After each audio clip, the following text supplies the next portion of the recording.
কিছুমান অসমীয়া ছোৱালীৰ কথা কৈ আচলতে বেয়া নাপাব যে কিছুমান অসমীয়া ছোৱালীয়ে কেৱল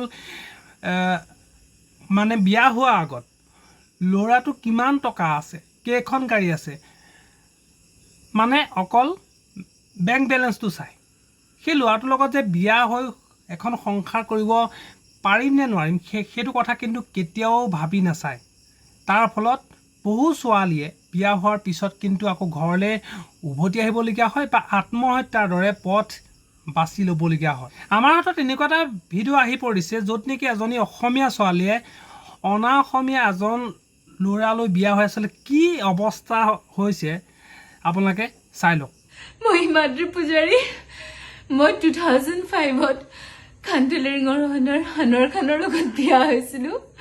22 বছৰ হ'ল মোৰ বিয়া হোৱা। ইহঁতৰ ঘৰৰ গোটেইবোৰ মানুহে মোৰ লগত বহুত বেয়া ব্যৱহাৰ কৰে, তথাপিও মই সহ্য কৰি আহিছো মোৰ দুজনী ছোৱালী আৰু মই হিন্দু কাৰণে। কিন্তু ইহঁতে কালি পুৰা সব লিমিট ক্ৰছ কৰি দিলে। মোৰ ছোৱালীক মাৰিছে, মোৰ ছোৱালীক টৰ্চাৰ কৰিছে, প্ৰাইভেট পাৰ্টত চুইছে।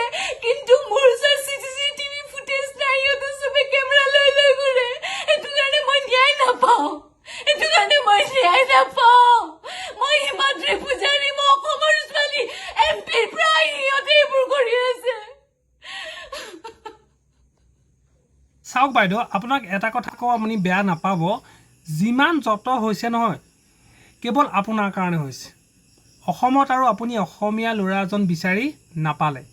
টকা দেখি আপুনি এজন অনা অসমীয়ালৈ আচলতে বিয়া হ'ল। এতিয়া অসমতে আপোনাক লেংটা কৰি আচলতে পিটিম বুলি কৈছে। আপোনাৰ ছোৱালীজনীক আচলতে বেয়া ব্যৱহাৰ কৰিছে। এতিয়া আপুনি আৰু পস্তাই লাভ নাই।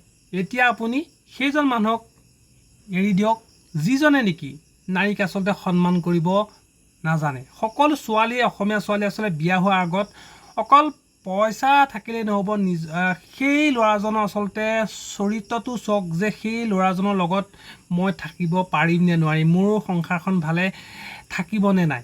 অকল টকা দেখিলেই এটা ল'ৰাৰ লগত আচলতে বিয়া হ'লে আপোনাৰ কিন্তু এনেকুৱা অৱস্থা হ'ব পাৰে। চ' এটা ল'ৰালৈ বিয়া হোৱাৰ আগত অকল কিমান বেংক বেলেঞ্চ আছে সেইটো নহয়, ল'ৰাটো আচলতে চৰিত্ৰটো চাই লওক। ফেচবুকতে হওক বা ইনষ্টাগ্ৰামতে হওক মানে ভাইৰেল হ'বলৈ কি যে মানে আজিকালি নকৰে। কিছুমানে যদি দলঙত আচলতে কেক কাটি গ্ৰেপ্তাৰ হৈছে, আন কিছুমানে আকৌ নিজৰ দেহা দেখাই ভাইৰেল হ'ব খুজিছে। কিন্তু এখন মই বিশেষ আপোনালোকক ফটো দেখাম যিটো নেকি অসভ্যই জাতিৰ পিতাকো কিন্তু শুদাই নেৰিলে। জাতিৰ পিতাৰ আচলতে মূৰৰ ওপৰত উঠি সি আচলতে ভাইৰেল হ'বলৈ চেষ্টা কৰিলে। আচলতে কি ক'ম, সাধাৰণ জ্ঞান বোলা বস্তু অকণমানোৱেই নাই। মানে কি ক'ম, আজিকালি মানে ক'ত এহেঁতি পঢ়ে, ক'ত মানে শিক্ষালয় মই গম নাপাওঁ।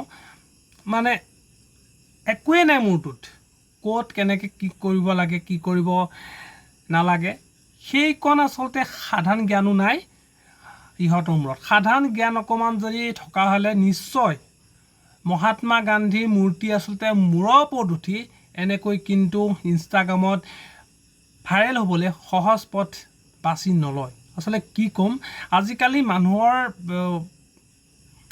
মানে দৰৱ দিয়া মানে বস্তুবোৰ খাই খাই একো মাল মতক একোৱেই নোহোৱা হৈছে, খালি ইনষ্টাগ্ৰামত মানে ভাইৰেল হ'ব লাগে।